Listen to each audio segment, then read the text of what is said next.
Assalamualaikum warahmatullahi wabarakatuh.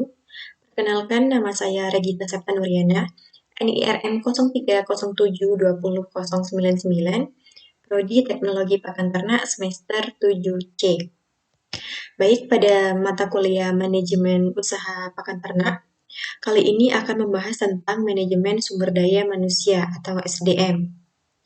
Sebelumnya, terdapat 5 subtopik yang akan dibahas dalam materi kali ini. Yang pertama ada kerangka kerja manajemen sumber daya manusia. Yang kedua ada peramalan kebutuhan sumber daya manusia. Yang ketiga ada pengadaan dan seleksi. Yang keempat ada iklim dan organisasi. Dan yang kelima ada kepuasan kerja. Baik, langsung saja. Ini yang pertama ada kerangka kerja manajemen sumber daya manusia.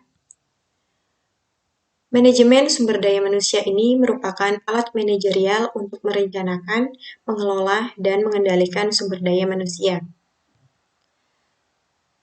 Manajemen sumber daya manusia ini terdapat beberapa fungsi. Yang pertama yaitu berfungsi sebagai perencanaan kebutuhan sumber daya manusia. Ini untuk kegiatan perencanaan dan analisis jabatan. Yang kedua berfungsi sebagai staffing. Ini rekrutmen dan seleksi calon pegawai. Yang ketiga, MSDM berfungsi sebagai penilaian kerja. Organisasi menentukan bagaimana sebaiknya bekerja. Yang keempat, MSDM berfungsi sebagai perbaikan kualitas pekerjaan dan lingkungan. Dengan MSDM, kualitas SDM dan lingkungan akan menjadi lebih baik. Dan fungsi yang kelima yaitu sebagai pencapaian efektivitas hubungan kerja, agar tidak terjadi aksi protes pegawai terkait haknya. Adapun tujuan manajemen sumber daya manusia. Menurut Schuler et al., ada 3 tujuan manajemen sumber daya manusia. Yang pertama yaitu memperbaiki tingkat produktivitas, yang kedua memperbaiki kualitas kehidupan kerja, dan yang ketiga meyakinkan bahwa organisasi telah memenuhi aspek-aspek legal. Yang kedua ada peramalan kebutuhan sumber daya manusia. Peramalan atau forecasting ini merupakan proses memprediksi kondisi di masa mendatang yang akan mengarahkan dan mempengaruhi aktivitas, perilaku, dan dampak tindakan operasional.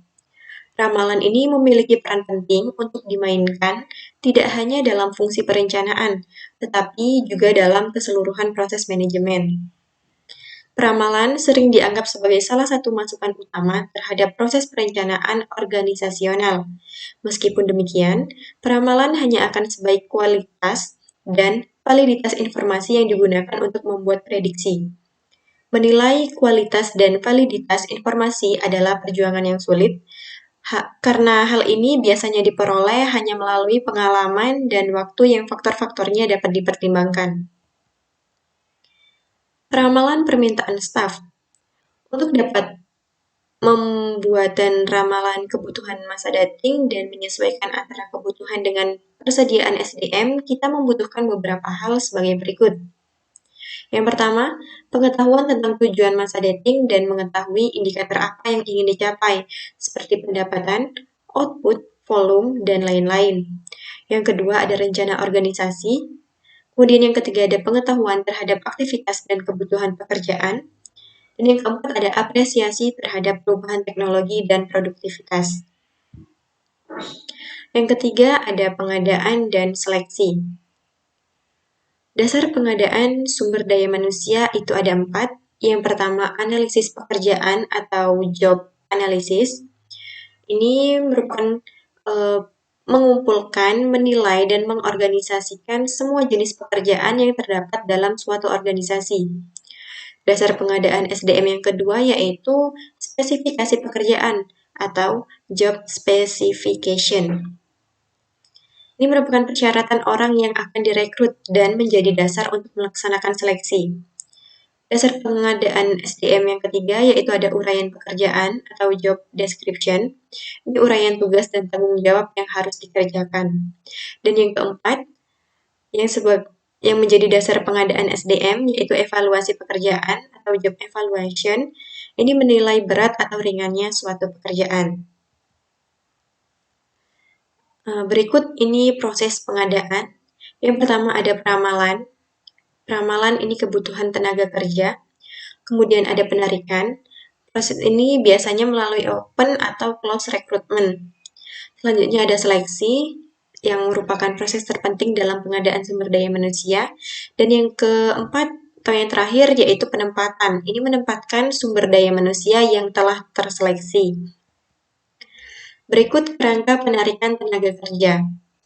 Mulai dari ini program penarikan, para pelamar, form lamaran, dan sebagainya. Selanjutnya ada teknik analisis pekerjaan. Teknik analisis pekerjaan ini bisa dilakukan dengan beberapa cara. Yang pertama ada observasi, ini mengamati orang yang melakukan pekerjaan secara langsung. Yang kedua ada wawancara, ini merupakan analisis jauh lebih ekonomis. Karena kita bisa menggunakan hanya dengan beberapa sampel pekerja dan kita melakukan wawancara. Yang ketiga ada kuesioner, yaitu meminta karyawan untuk menggambarkan pekerjaan dalam bentuk jawaban. Dan yang keempat ada catatan harian pegawai. Ini meringkas dan tugas aktivitas dalam tulisan. Yang keempat ada iklim organisasi. Iklim atau suasana organisasi itu merupakan serangkaian sifat lingkungan kerja yang dapat diukur berdasarkan prediksi kolektif dari orang-orang yang hidup dan bekerja dalam lingkungan tersebut dan diperlihatkan untuk mempengaruhi motivasi serta perilaku mereka, menurut Tim P tahun 1999. Iklim organisasi ini ditentukan oleh yang pertama, tanggung jawab, keseragaman, semangat kelompok, penghargaan, standar, dan kejelasan. Yang terakhir ada kepuasan kerja. Biasanya kepuasan kerja dari masing-masing individu itu berbeda, tetapi sifat kepuasan itu sendiri pada dasarnya sama. Adapun dimensi kepuasan kerja menurut Milton dalam Suhardi Sigit tahun 2003, yakni yang pertama ada kerja, kemudian yang kedua ada bayaran, yang ketiga ada promosi, yang keempat ada pengakuan, yang kelima ada kondisi kerja, yang keenam ada teman kerja, dan yang terakhir ada perusahaan dan manajemen. Cukup sekian yang dapat saya sampaikan. Apabila terdapat kesalahan dalam penyampaiannya, saya mohon maaf. Saya ucapkan terima kasih.